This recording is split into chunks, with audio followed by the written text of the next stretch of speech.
Hello friends, welcome to all. आज मैं आपके लिए जो वीडियो दिखा रहा हूँ, देखिए क्या निफ्टी आज की डेट यानी कि 2 जून 2020 को अपना बुल रन कंटिन्यू करेगा और 10,000 के लेवल को पार करेगा। बहुत बड़ा क्वेश्चन है, क्योंकि कल की डेट में भी आपने देखा निफ्टी ने बड़ी तेजी दिखाई बट इस लेवल को टच नहीं कर पाया। आज सुबह सुबह जैसे ही मैंने जो सिंगापुर निफ्टी ओपन की उसका फ्यूचर ओपन किया है, वो भी कोशिश जरूर कर रहा है इस लेवल को टच करने की। अब इंपॉर्टेंट क्वेश्चन होता है लेवल पार होगा या नहीं होगा।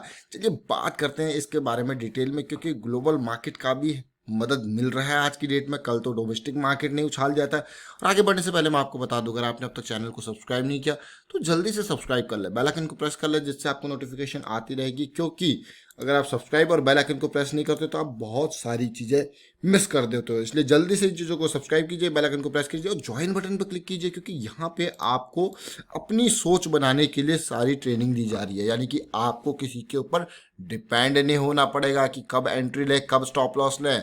बार बार इधर उधर बड़े बड़े कोर्सेज आपको नहीं करने पड़ेंगे, क्योंकि इसमें सारी चीज़ें डिटेल में आपको समझाई गई है, ताकि एक रिटेल इन्वेस्टर मार्केट के बारीकियों को समझ पाए टेक्निकल लेवल पे। अब सीधे लेके चलता हूँ आपको ग्लोबल लेवल के ऊपर। जरा देखिए, जरा सोचिए और समझिए। निफ्टी सबसे इंपॉर्टेंट बात में क्यों कह रहा था कि आपको 10,000 का लेवल, क्योंकि 10,000 का लेवल एक स्ट्रॉन्ग रेजिस्टेंस जोन है। और ये सिंगापुर निफ्टी है जिसको मैं देख पा रहा हूँ। जैसे ही आज एशियन मार्केट्स ओपन हुई, इसने 9910 के लेवल को टच किया, निफ्टी का फ्यूचर। और उसके बाद ऐसे धड़ल्ले से गिरावट आई कि देखिए 9800 के आसपास, मतलब 100 पॉइंट्स की गिरावट सीधे सीधे ओपनिंग टाइम पे सुबह सुबह देखने को मिली। मतलब बार बार प्राइस उसी लेवल से रिजेक्ट हो रहा है। कल की डेट में भी ये प्राइस रिजेक्ट हुआ था 1 जून को भी, और आज भी ये प्राइस यहीं से रिजेक्ट हुआ है। इसीलिए मेन कंसर्न यही है कि क्या निफ्टी 10,000 के लेवल को पार करेगा। देखते हैं किस तरीके से सिचुएशन बनती है, क्योंकि आज बड़ा यहाँ पे डाउन रहा, अभी फिलहाल ये कंसोलिडेट कर रहा है इस रीजन में। क्या सिचुएशन बनती है, अब पहले मैं आपको लेके चलता हूँ कि यूएस मार्केट में हुआ क्या। जरा ध्यान दीजिए, यूएस मार्केट में आपने देखा होगा बहुत सारी चीज़ें, यहाँ पे दंगे चल रखे हैं यूएस में। मार्केट के हालात भी इसी तरीके से दंगों की तरीके से। आप देखिए यहाँ पे डाउ जोन्स 91 पॉइंट अप है, नेस्डैक 62 पॉइंट अप रहा, S&P 100 से 11 पॉइंट अप रहा। तो ओवरऑल यूएस मार्केट की सिचुएशन आप देख रहे हो कि फ्लैट सिचुएशन में इसको कहूँगा, ना कि ज़्यादा पॉजिटिव, नेगेटिव तो है नहीं, ज़्यादा पॉजिटिव नहीं है। तो फ्लैट सिचुएशन यहाँ पे देखने को मिली यूएस मार्केट के हालात में। अब बात करते हैं यूएस मार्केट के हालात। तो हमने देखे ग्लोबल मार्केट्स में यूरोपियन मार्केट के कैसे हालात रहे थे कल पूरे क्लोज होने तक। तो कल पूरे क्लोज होने तक जैसा मैं देख पा रहा हूँ, रशिया की मार्केट जो है 2.28% अप रही, ग्रेट ब्रिटेन 1.48% अप रहा, यूरो स्टॉक्स भी थोड़ा अप चला गया लास्ट तक आते आते, बीच में ये डाउन पड़े थे कल। France 1.43% up, Italy 1.61% up, Spain को अगर आप देखोगे तो ये नेगेटिव रही, और स्विट्जरलैंड भी नेगेटिव रहा। ये तो आपने देख ली यूरोपियन मार्केट। लेकिन अभी तो सुबह सुबह जो मार्केट ओपन होती हैं वो कौन सी होती हैं? Asian markets. तो एशियन मार्केट्स में भी नज़र बनाना ज़रूरी है। एशियन मार्केट्स को जरूर देखें। सिंगापुर निफ्टी जैसा मैंने आपको ऑलरेडी बताया कि भाई ये 9900 के लेवल से 100 पॉइंट नीचे आके ट्रेड कर रहा है, और आप देख पा रहे हो यहाँ पे जापान की निकेई देखे तो ये पॉजिटिव ट्रेड कर रही है, अच्छी बात है। लेकिन निफ्टी कल ही इतनी तेज भाग गया था कि आज तो थोड़ा सा इंतजार कर रहा है बाकी लोगों का भी। देखिए यहाँ पे स्ट्रेट टाइम्स देखोगे तो पॉजिटिव है। हैंग सेंग की अगर मैं बात करूँ तो 157 पॉइंट्स अप है। ताइवान वेटेड की बात करूँ तो पॉजिटिव है। कॉस्पी की बात करें तो ये भी पॉजिटिव।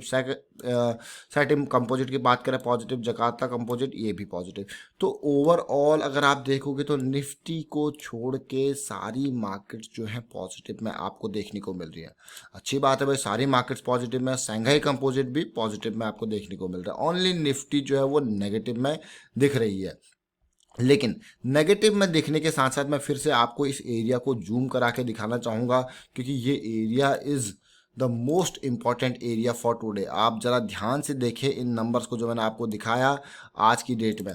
आज की डेट में मैंने जैसे आपको दिखाया 9910 से ये जंप करके नीचे आया। फिलहाल जो करंट सिचुएशन है वो आप देख पा रहे हो कि 9822 जो निफ्टी का करंट लेवल है, इतनी बड़ी गिरावट के बाद इतना बड़ा gap down in the sense मैं कहूँगा ओपन होते ही नीचे गिरा और फिलहाल कंसोलिडेट कर रहा है, जो कि निशानी है थोड़ा सा एक वीकनेस की, यहाँ पे डाउन आने के चांसेस ज़्यादा है। देखते किस तरीके से जाता है। फिलहाल ये 9818 को अगर तोड़ता है तो और नीचे आने के चांसेस है। फिलहाल आज का ही अगर सपोर्ट देखें तो ये 9800 के आसपास का सपोर्ट है। अगर इसको तोड़ता है तो फिर और पेन इसमें हम लोग एक्सपेक्ट कर सकते हैं। देखते हैं किस तरीके से सिचुएशन बन रही है। और इस 5 मिनट की कैंडल बड़ी लाल कैंडल बनती हुई नजर आ रही है और इस लेवल के सपोर्ट को तोड़ते हुए नजर आ रही है 9820 के आसपास का।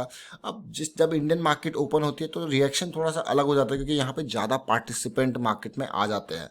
तो ये आपने देखा निफ्टी का स्टेटस। और यहाँ पे अगर हम देखेंगे इसकी डिटेल में, जब इंडियन निफ्टी के चार्ट को देखेंगे तो वहाँ से निकालेंगे कि क्या हमारे पास स्ट्रॉन्ग सपोर्ट जोन, क्या स्ट्रॉन्ग रेजिस्टेंस जोन वहाँ पे है। जरा देखिए, अगर मैं बात करूं निफ्टी की, जरा ध्यान दीजिए। निफ्टी 50 में कल की डेट में बजाज फाइनेंस, बजाज फिनसर्व जैसे शेयर्स ने धमाल मचा रखा था।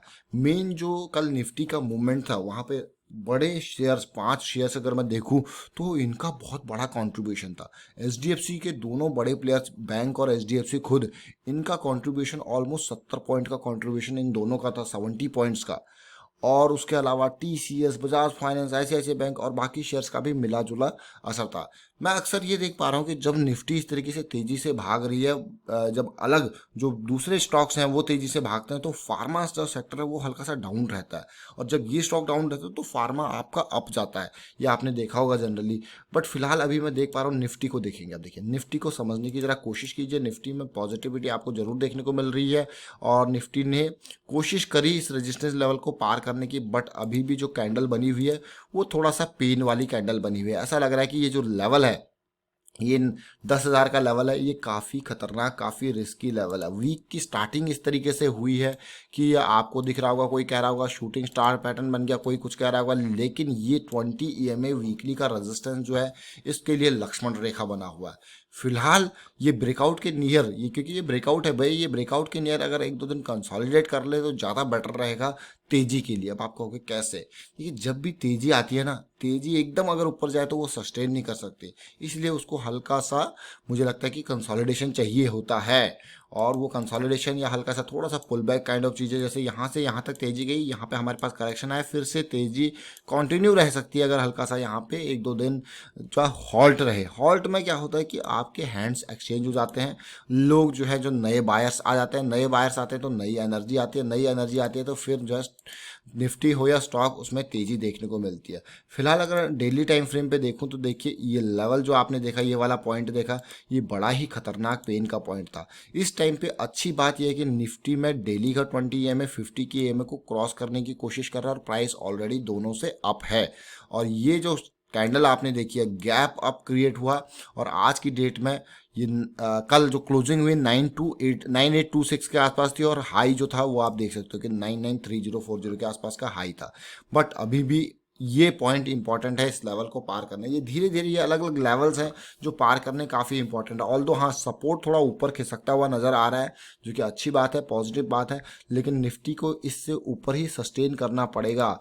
ये जो अपना लेवल है इसका 9600 के आसपास है, इससे ऊपर ही सस्टेन करे तो ज़्यादा बेटर पोजिशन में रहेगा।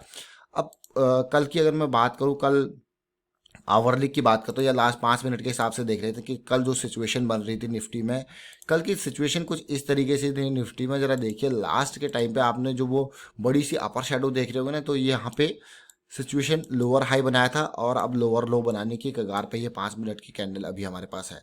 उम्मीद करेंगे कि पॉजिटिविटी आए, बट अभी जिस तरीके से सिंगापुर निफ्टी के हालात दिख रहे हैं और ग्लोबल मार्केट तो थोड़ा पॉजिटिव, बट सिंगापुर निफ्टी जो है वो थोड़ा सा डाउन साइड में यहाँ पे देखने को मिल रही है। इतने बड़े अपसाइड पोटेंशियल के बाद ऐसा लग रहा है कि ऊपर जाते ही लोग बैठे हैं प्रॉफिट बुक करने के लिए। प्रॉफिट बुकिंग डेफिनेटली देखने को मिल सकती है, प्रॉफिट बुकिंग लोग बैठे हैं कि हाँ, क्योंकि ये मेजर रेजिस्टेंस जोन है, ये मेजर हर्डल जोन है, तो यहाँ से प्रॉफिट को बुक किया जाए, ऐसे लोग भी आपको मिलेंगे। तो फिलहाल हम करेंगे उम्मीद पॉजिटिविटी की, कोशिश करेंगे कि निफ्टी जाए, निफ्टी यहाँ पे भागे, और भागेगा तो बहुत अच्छी बात है। और जो है ग्लोबल मार्केट भी इसका सहयोग जरूर दे रही है और ऊपर से ऑटो सेल्स की रिपोर्ट धीरे धीरे करके सामने आ रही है। और ऑटो सेल्स के अलावा चीज़ें देखिए धीरे धीरे करके निकलेंगी और आपको आइडिया लगेगा कि किस तरीके से सिचुएशन बन रही है ओवरऑल। अगर अभी आप मार्केट देखोगे तो लोग, हाँ, ऐसा नहीं है कि लोग एकदम जंप करके अभी इन्वेस्ट कर रहे हैं, लोग स्लोली स्लोली पिक कर रहे हैं रेस को, क्योंकि लोगों अभी भी एक इनडिसीजन वाले मोड में है। तो इसीलिए वो वैल्यू शेयर्स को थोड़ा थोड़ा करके मार्जिनल बाइंग चल रही है, पूरी नहीं। कि हर किसी को पता है कि अभी मार्केट जो है सर्टेनिटी जो मार्केट में नहीं है, और ये जो अनसर्टेनिटी जनरेट हुई है ये कभी भी मार्केट को वापस लेके आ सकती है। वाइंड अप करता हूँ, पे वीडियो को शेयर कीजिए, लाइक कीजिए, चैनल सब्सक्राइब नहीं कर तो जल्दी से सब्सक्राइब कर ले, बेल आइकन को प्रेस कर ले, जिससे आपको नोटिफिकेशन आती रहेगी। Thank you for watching the video.